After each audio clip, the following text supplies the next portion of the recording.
अगर आप गूगल पे जाके UPSSC टाइप करेंगे और रीसेंट खबरों को तलाशना शुरू करेंगे तो आपको पता चलेगा कि अलाने पोस्ट की भर्ती सामने आई है और फलाने वाले का रिजल्ट आया है। लेकिन ये नहीं लिखा मिलेगा कि रिजल्ट कितने सालों और कितने प्रदर्शनों बाद आया है। नहीं लिखा मिलेगा कि जो भर्ती आई है उसका रिजल्ट कब आएगा। नहीं लिखा मिलेगा कि अभी कितना काम लटका हुआ है। खबरें ऐसी हैं कि सब कुछ लंबित है। परीक्षाओं के नतीजे और अभ्यर्थियों का भरोसा भी लटका हुआ है। वो पंखा भी जो अमेठी के हॉस्टल में लगा है, जो चलता ही नहीं है। लटकी हुई है टीचर भर्ती भी हाईकोर्ट में और स्टूडेंट निकल पड़े हैं सड़कों पे और सामने आया है एक नया छात्र संगठन और उठा एक सवाल कि क्या होकर रहेगा अगला जेन ज़ी प्रोटेस्ट, वो भी यूपी में। नमस्ते, मेरा नाम सिद्धांत है और आप देख रहे हैं लल्लन टॉप यूपी बुलेटिन।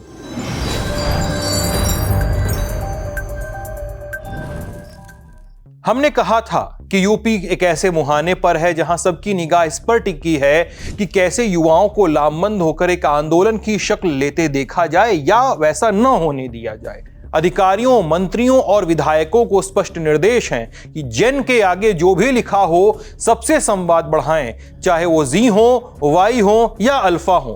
बात सबकी सुननी होगी।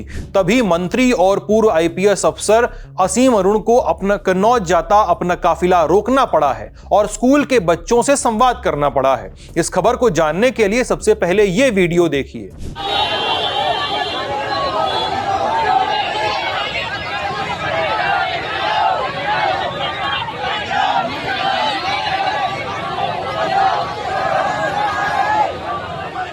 उत्तर प्रदेश का समाज कल्याण विभाग सर्वोदय विद्यालय संचालित करता है और लखनऊ के मोहान रोड पर चलने वाले सर्वोदय विद्यालय के बच्चे यानी प्रदेश के जेन अल्फा आज 14 अगस्त को सड़क पर उतर आए।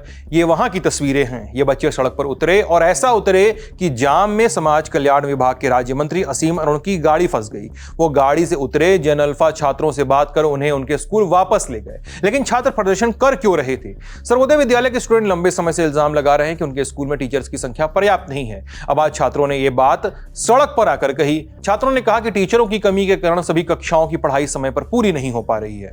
और छात्र जब सड़क पर उतरे तो जाम लगा। पारा पुलिस मौके पर पहुंची। पुलिस ने प्रदर्शनकारी छात्रों को समझाने और यातायात व्यवस्था को सामान्य करने का प्रयास किया। करीब 1 घंटे तक यह सब चलता रहा।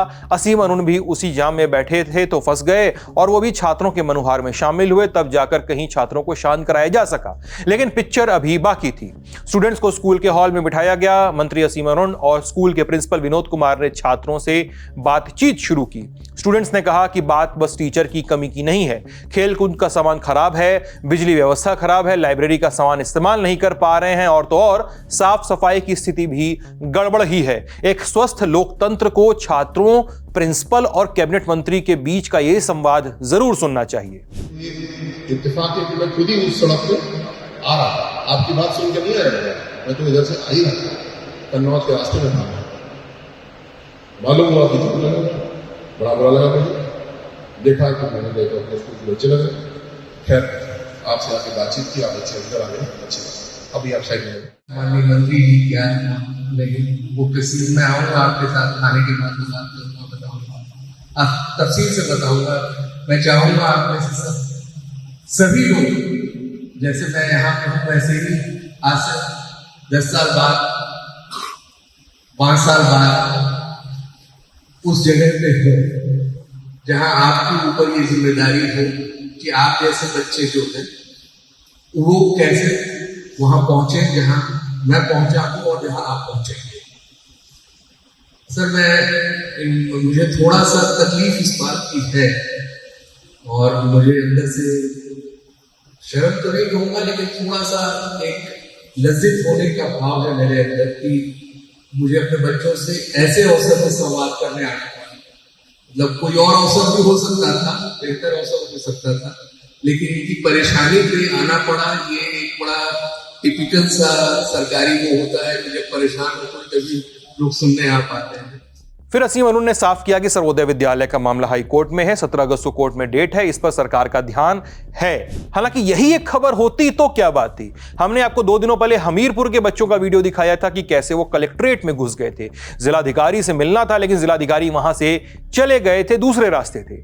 13 अगस्त के नवभारत टाइम्स की रिपोर्ट के मुताबिक अमेठी के जवाहर नवोदय विद्यालय में कक्षा 6 से 12 तक के सैकड़ों छात्र रात में विरोध पर उतर आए। गुस्साए छात्रों ने स्कूल प्रशासन की पोल खोलते हुए गंभीर आरोप लगाए। कहा कि मेस में मिलने वाला खाना इतना घटिया है कि सीनियर छात्र अक्सर रात को भूखे ही सो जाते हैं। दूषित खाना खाने से कई बच्चे बीमार भी पड़ चुके हैं, लेकिन इलाज का कोई इंतजाम नहीं है। नाश्ते में अक्सर सिर्फ फ्राई चावल थमा दिया जाता है। जब छात्र इसकी शिकायत करते हैं तो कहा जाता है कि पसंद नहीं है तो अपने घर चले जाओ, वहां अच्छा खाना मिलेगा। छात्र बताते हैं कि हॉस्टल में पानी की भारी किल्लत है, ऊपरी मंजिल के बाथरूम टपकते हैं और गर्मियों में पंखे इतने धीमे चलते हैं कि सोना मुश्किल हो जाता है। अधिकारियों के ऑफिस में तो एयर कंडीशनर लगे हुए हैं, हमारे कमरों के पंखे हवा तक नहीं देते हैं और टीचर वो भद्दी भाषा का इस्तेमाल करते हैं। रिपोर्ट के मुताबिक विरोध रात करीब 8 बजे शुरू हुआ और लगभग 1 बजे तक चला। बाद में प्रशासन के अधिकारी पहुंचे, ज्ञापन लिया और फिर बच्चे स्कूल वापस गए। अगले दिन जिलाधिकारी संजय चौहान और पुलिस अधीक्षक टी सरवनन स्कूल गए, बच्चों के साथ मेस में खाना खाया और जांच के लिए 5 सदस्यीय टीम बनाई गई। ये तो वो लोग हैं जो जेन अल्फा हैं। प्रिंसिपल क्या, पुलिस क्या, डीएम, यहां तक कि मंत्री को भी झुकना पड़ा है। बात जेनजी की अब देख लीजिए। 13 अगस्त के दिन सहायक लेखाकार परीक्षा को लेकर लखनऊ में यूपी SSSC दफ्तर के सामने प्रोटेस्ट किया जाना था। ऐलान हो गया था कि मांग यह है कि 12 अगस्त को परिणाम नहीं आया तो अगले दिन से विरोध शुरू होगा, लेकिन 12 अगस्त को रात ही उस परीक्षा का रिजल्ट, सहायक लेखाकार परीक्षा का रिजल्ट जारी कर दिया गया ताकि प्रोटेस्ट न हो। लेकिन ऐसा नहीं है कि खतरा टल गया हो। 14 अगस्त के दिन सुबह से ही यूपी SSSC की एक और परीक्षा को लेकर सोशल मीडिया एक्स पे पोस्ट किए जा रहे हैं। यूपी SSSC ने जूनियर असिस्टेंट के 3284 पदों पर भर्ती निकाली थी। फॉर्म दिसंबर 2024 में भरे गए और परीक्षा हुई फरवरी 2026 में। जून में रिवाइज्ड आंसर की जारी की गई। छात्रों ने प्रोटेस्ट किया तो अफसरों ने जुलाई में रिजल्ट जारी करने की बात की, लेकिन आधा अगस्त बीत चुका है, रिजल्ट का कोई अता पता नहीं है। वही हाल यूपी SSSC के ग्राम विकास अधिकारी भर्ती का है। नोटिफिकेशन आया 2023 में, एग्जाम हुआ 25 में और फाइनल रिजल्ट अभी तक नहीं आया। सुनिए स्टूडेंट्स को। 2022 का हम लोगों ने पेड दिया था, उसके बाद में 2023 में लगभग अप्रैल महीने में हम लोगों का नोटिफिकेशन आता है। तो एग्ज़ाम के लिए फिर हम लोग सिलेबस के लिए, एग्ज़ाम के लिए भी कई बार धरना दिया, 3-4 बार आयोग आए। उसके बाद एग्ज़ाम डेट एक डिसाइड की गई 27 अप्रैल 2025 की। ये समझिए कि 2023 की वैकेंसी है, उसके बाद भी छात्र प्रदर्शन करते हैं और एग्ज़ाम होता है 2025 में। 27 अप्रैल 2025 को हम लोगों का एग्ज़ाम होता है। उसके बाद लगभग 5-6 महीने बीतते हैं कि डीवी के लिए कुछ नोटिस आ जाए कि हम लोग डीवी कब होगी, डीवी का रिजल्ट आ जाए, कुछ आश्वासन मिल जाए। तो 2 बार हम लोग फिर आए यहाँ पर। तो 16 अक्टूबर को हम लोग आए थे यहाँ पर, लगभग संख्या में 50-60 लोग थे करीब। 17 को डीवी के लिए इन लोगों ने रिजल्ट जारी किया। फिर उसके बाद में हम लोगों को उम्मीद जग गई कि होली तक या अप्रैल तक शायद ज्वाइनिंग पा जाएँ, कुछ अच्छा हो जाए हम लोगों के जीवन में। लेकिन उसके पर हुआ क्या सर, अप्रैल से हम लोगों की डीवी ही शुरू हो पाई। अप्रैल में हम लोगों की डीवी हुई, फिर उसके बाद फिर 3 से 4 महीना होने को हैं, एक लगभग 100 से 120 दिन होने को हैं। अभी तक अंतिम परिणाम जारी नहीं हुआ। नए वाले सचिव जब से आए हैं ये बच्चों से मिल नहीं रहे हैं। इसके पहले जो हमारे सचिव जी थे अवनीश सक्सेना जी, वो काफ़ी छात्रों के सहयोग में नीचे भी मिल लेते थे और जब से ये नए वाले सचिव आए मिलते नहीं हैं। हमारा भी मुद्दा सर JEE 4612 का था, जो कि 2023 पेट से 2024 में वैकेंसी आई और जो अब तक सर पूर्ण नहीं, उसका रिजल्ट ही नहीं आया है। डीवी रिजल्ट भी नहीं आया है और वो न्यायालय के अधीन भी थी वैकेंसी, जो कि बीटेक वर्सेस डिप्लोमा का था। बाकी डिप्लोमा वाले सर केस जीत भी गए और हम लोग का एग्ज़ाम सर 3 मई को करा लिया गया और अब तक सर उसका डीवी रिजल्ट भी नहीं आया। और यह वैकेंसी सर 2018 के बाद 5 साल बीतने के बाद आई हुई थी और अभी भी हम लोग उसके इंतज़ार में बैठे हुए हैं कि हम लोग की भर्ती प्रक्रिया पूर्ण हो। सर यहाँ आयोग का मतलब ऐसा इस समय सीन हो गया है कि मैं 2022-23 से मेरी भर्तियाँ आई थी और फिर उसके बाद हम लोगों ने मतलब आंदोलन किया कि हमें जो है भर्तियाँ निकाली जाएँ। फिर भर्तियाँ आई, फिर शॉर्ट लिस्टिंग के लिए हम लोग मतलब धरना किए, मतलब बहुत ज़्यादा आए आयोग। तो शॉर्ट लिस्टिंग कैसे भी करके दी गई और उसके बाद फिर हम लोग पेपर दिए। तो पेपर के बाद काफ़ी महीने बाद रिजल्ट आया, टाइपिंग के लिए डेट लगी। फिर टाइपिंग हम लोगों की नवंबर-दिसंबर में टाइपिंग कराई गई। आज नवंबर से लेकर के लास्ट नवंबर से लेकर के आज अगस्त चल रहा है, लगभग आधा साल होने को आया है और सर अभी कोई भी सुगबुगाहट नहीं है कि हाँ कब हम लोगों की भर्तियाँ कंप्लीट की जाएंगी, कब हमारी लोगों की अगली भर्तियाँ आएंगी या मतलब कब क्या होगा। कुछ भी सुचारू रूप से व्यवस्थाएं सही मतलब चल नहीं रही हैं। अंदर से जाइए तो अंदर धमकी दी जाती है कि अपना एडमिट कार्ड लाइए, ठीक है, और अपना रोल नंबर बताइए, आप कहाँ से आए हैं बताइए, अभी आपका रिजल्ट हम यहीं से डिबक किए दे रहे हैं। हमारे रिपोर्टर रजत पांडे ने यूपी SSSC सेक्रेटरी से लटकी हुई भर्तियों पर बात की। सुनिए आयोग ने क्या जवाब दिया था। 13 तारीख को एक प्रोटेस्ट का कॉल था और छात्रों ने अल्टीमेटम दिया था कि अगर जूनियर असिस्टेंट की वैकेंसी का रिजल्ट 12 अगस्त तक क्लियर नहीं होता तो 13 अगस्त को प्रोटेस्ट करेंगे। हालांकि कल देर रात मतलब 10 बजे के आसपास वो रिजल्ट आ गया है, तो वो प्रोटेस्ट नहीं हुआ। लेकिन जब हम यहाँ पर पहुँचे तो तमाम हमें छात्र मिले जो अलग अलग वैकेंसीज़ को लेकर यहाँ पर आए थे। उनका कहना था एग्ज़ाम 2023 की वैकेंसी है लेकिन 2026 तक वो क्लियर नहीं हुई। डीबी 6 महीने पहले हो चुका है लेकिन फाइनल रिजल्ट नहीं आया। ये तमाम सवाल थे, वेटिंग लिस्ट को लेकर सवाल थे और तमाम सवाल थे। उन सवालों को लेकर अभी कुछ देर पहले हमारी कम से कम 1-1.5 घंटे आयोग के सदस्यों से और आयोग के सचिव हरिकेश चौरसिया से बात हुई है। तो मैं सवाल के साथ उनका जवाब बता देता हूं कि उन्होंने क्या क्या जवाब दिया कि जो वैकेंसीज लटकी थी उनका रिजल्ट कब आएगा। तो जो 2 प्रमुख वैकेंसीज थी जिनको लेकर सबसे ज़्यादा रोष था छात्रों में, वीपीओ विलेज पंचायत ऑफिसर और जूनियर असिस्टेंट, ये 2 वैकेंसीज़ हैं। तो आयोग के जो सचिव हैं उनका कहना है कि वीपीओ हम हर हाल में 3 हफ्तों के अंदर वीपीओ का रिज़ल्ट जारी कर देंगे और जो जूनियर असिस्टेंट की वैकेंसी है जो लंबे वक्त से लटकी थी, उनका कहना है 3 से 4 हफ्ते के अंदर इसका भी रिज़ल्ट हम जारी कर देंगे। तो ये छात्रों के लिए शायद एक सुकूनजनक खबर तो नहीं मानेंगे क्योंकि बहुत लंबे वक्त से वो तैयारी कर रहे थे और उनका रिज़ल्ट अटका हुआ था। लेकिन जो अभी तक ये जानकारी जो उन्होंने दी है कि वीपीओ हम 3 हफ्ते में रिज़ल्ट जारी कर देंगे और जूनियर असिस्टेंट का उनका कहना है कि फ़ाइनल स्टेज में है, सारी प्रक्रियाएं हो चुकी हैं, बस 3 से 4 हफ्ते का और समय दीजिए, उसमें जारी कर देंगे। माने 1 महीने में ये दोनों जो बड़ी वैकेंसीज़ हैं, जो वीपीओ है और जूनियर असिस्टेंट है, इसका रिज़ल्ट आ जाएगा। और उनका कहना है कि जो एनएम की वैकेंसी है उसमें भी अभिलेख परीक्षण का कार्य शुरू हो रहा है और कुछ और मुद्दे थे जिन पर छात्रों की नाराज़गी थी।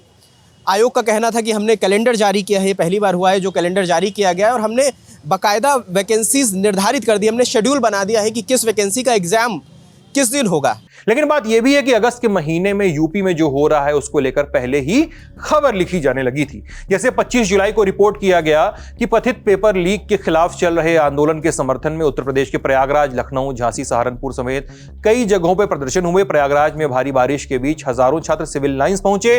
टाइम्स ऑफ इंडिया की खबर के मुताबिक वहां प्रदर्शनकारियों की संख्या 5000 से ज्यादा थी।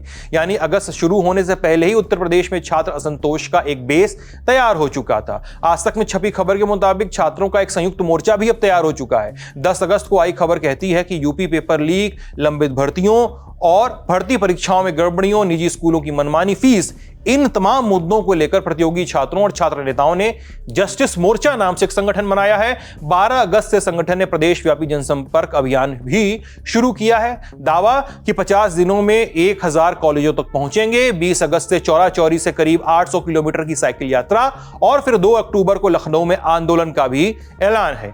ध्यान रहे 20 अगस्त और 2 अक्टूबर वाले कार्यक्रम अभी भविष्य के घोषित कार्यक्रम में हुए नहीं है।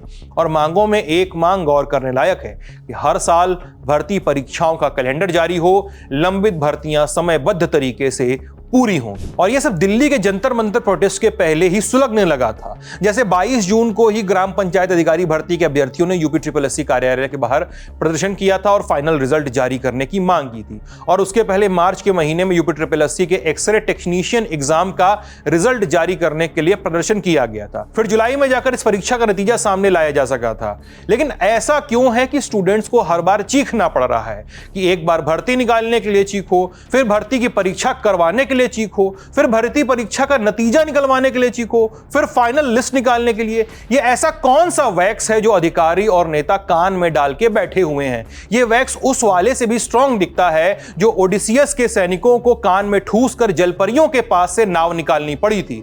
कान पर तो एकदम आवाज ही नहीं जाती दिखती है इस वाले वैक्स से। और अगर सरकारों, आयोगों और संस्थानों को इस अगस्त से कोई एक संदेश घर लेकर जाना हो तो शायद वो यही है कि आज का छात्र सिर्फ नोटिफिकेशन नहीं पढ़ता है, वो पुराने नोटिफिकेशन का स्क्रीनशॉट भी रखता है, वो तारीख याद रखता है, पोस्टपोनमेंट याद रखता है, रिजल्ट का इंतजार गिनता है और जरूरत पड़े तो अपनी बात लेके सड़क पे उतर आ जाता है। असल कहानी यही है कि एक्सपेक्टेशन और डिलीवरी के बीच की दूरी, सरकार इस दूरी को पाट दीजिए, बस यही उम्मीद है आपसे। बाकी देश की आज़ादी का पर्व है, उसे गर्मजोशी के साथ मनाइए, हम भी मनाएंगे। लोकतंत्र को फलने फूलने दीजिए और देखते रहिए लल्लन टॉप यूपी। जी हां, ये बातें हम सरकारों से कह रहे हैं। शुक्रिया।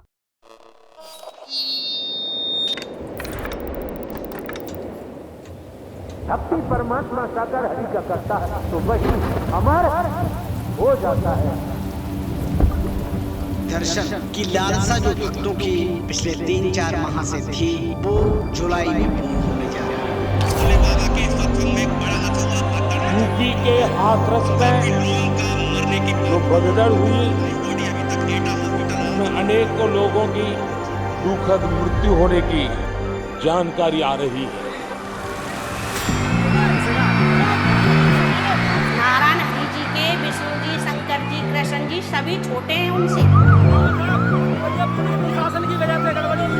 क्या चीख पुकार और रोने का वो तांडव बना हुआ था। ऐसे सबों को ऐसे करके निकलना पड़ रहा था हमें। जो आया है सो जाएगा, राजा रंक